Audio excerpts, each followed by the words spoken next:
Hi, I'm Simon Young from DuncanFitnessCentre.com, and I'm going to show you some alternatives for lean eating for women phase 8 workout number 2. So the first exercise pairing that we have is a push press and a mountain climber. So with the push press, we're going to use a band instead of the barbell as illustrated. On the push press, there are a couple of things that we want to kind of get right. The first one is make sure there are no twists in our band, and when we stand on the band, it goes under our instep. I always reach down and get a little bit of slack in the band. From there, I put the band over my palm, and stand up. I pull my shoulder blades apart. As you pull those shoulder blades apart, and then together, this pulls the band apart. So I go from here to here. You'll feel how you're pulling that band apart. It sits on the outside of the arms. Grip the floor with the legs, tight abs, you dip your knees and rapidly punch. First rep might feel a little bit odd with the band, and you soon get it balanced out. Pull it back down. Now, from this overhead position, don't just drop. Imagine you're pulling your shoulder blades down and back. That will create tension in your shoulders, sets you up for the next rep, or you do the dip, punch, don't arch the back, keep the abs tight, control it down, pull that band apart. When you're finished, tuck your elbows in, and out you come. So just to re-emphasize that, when you're doing your push press, don't arch. You want to keep the abs tight and loose tight. Then as you come down, imagine you're bending the bar or pulling that band apart. That will move the shoulder blades. It'll feel like a pull-up. That's a good thing.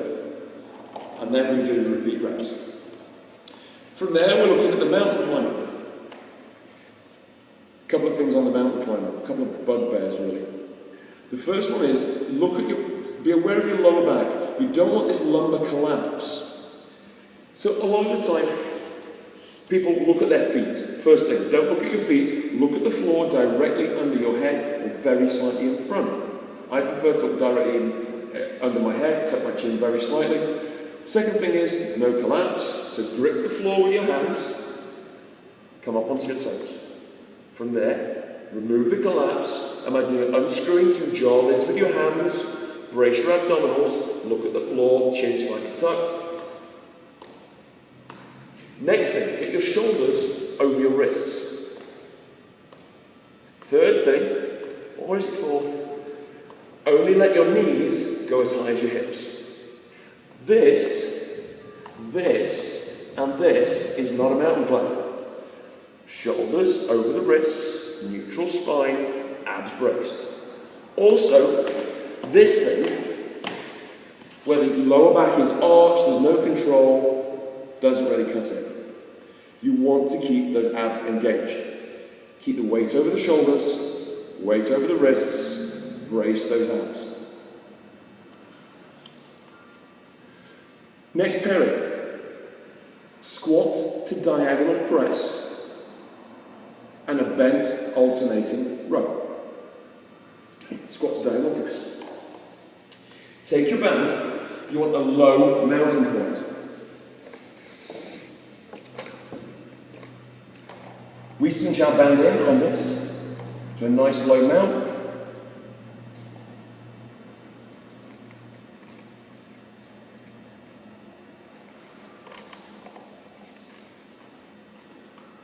Hold the band to the center of the chest. You do your squat, you press, you pivot on that back foot, come back to the center. Pull it in. Do a squat. As you come up, you pivot the back foot and press. Squat, press, pivot. Pull the band back in. Squat down, press, pivot. So the pivot, you're on the toe of that back foot and you are turning, keeping the hips and shoulders square. So we have this pivotal motion. See how my heels lifted? So you squat down, and as you come up, you pivot that foot, but you keep the hips and shoulders square. any doubt whatsoever, do this without the band until you get that pivoting motion. Once you've got the pivoting motion, then add the band. However many reps this is for, just divide it in half. Do half one way, then do half the other. You're then going to go to the bent alternating row. It's very quick to get into. You've just uncinched your band. Place the band around the wrist like a big bracelet. Grab the band. Put it under the instep, flatten your back, lift up your chest, brace your abs. Nice alternating row. Too easy? Fair enough. Widen the feet a little to shorten the band, to increase the work on the band. But don't have the band so tight that it only goes here. You want to pull those shoulder blades down and back. Sometimes when we're in this position, we feel that lower back a lot. If that's you, little tip I'll give you, rest your bum on the wall. It means you can press into the wall a little tiny bit, and it will take pressure off the lower back. Final pairing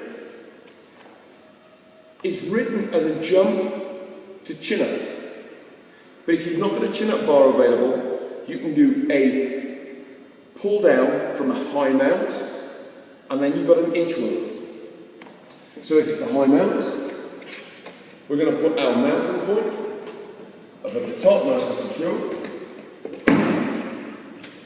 Pull it in as secure as we can.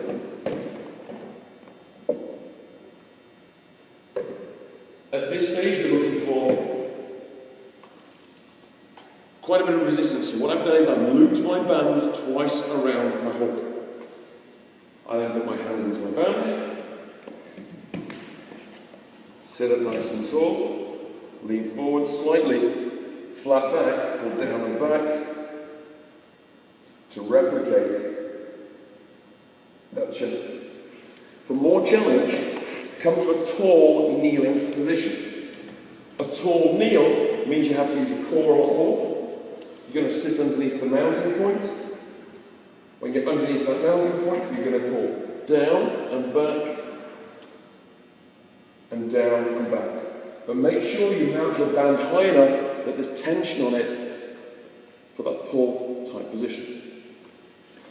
Quite often when you're doing a pull, having a rotational movement where you start like this, neutral, and as you pull, you turn your palms towards you, then go back to neutral, palms towards you, and back to neutral can be a lot more comfortable than this out wide position.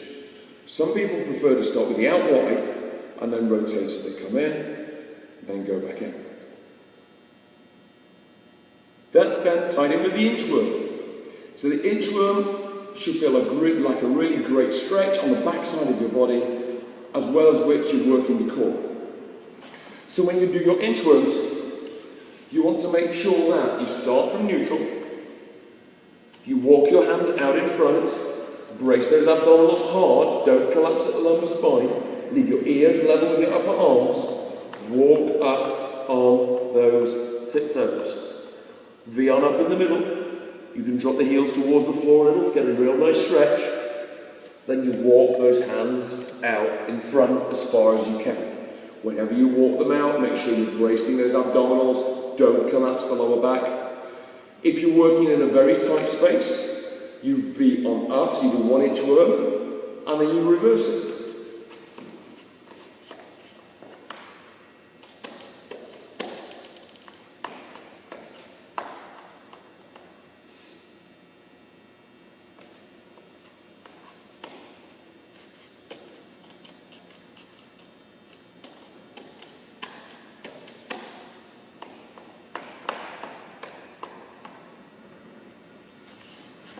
If you've got a longer space, you can move down the floor. Short space, just keep reversing those inchworms, forwards and backwards with those hands. So that's lean eating for women, phase 8, workout number 2.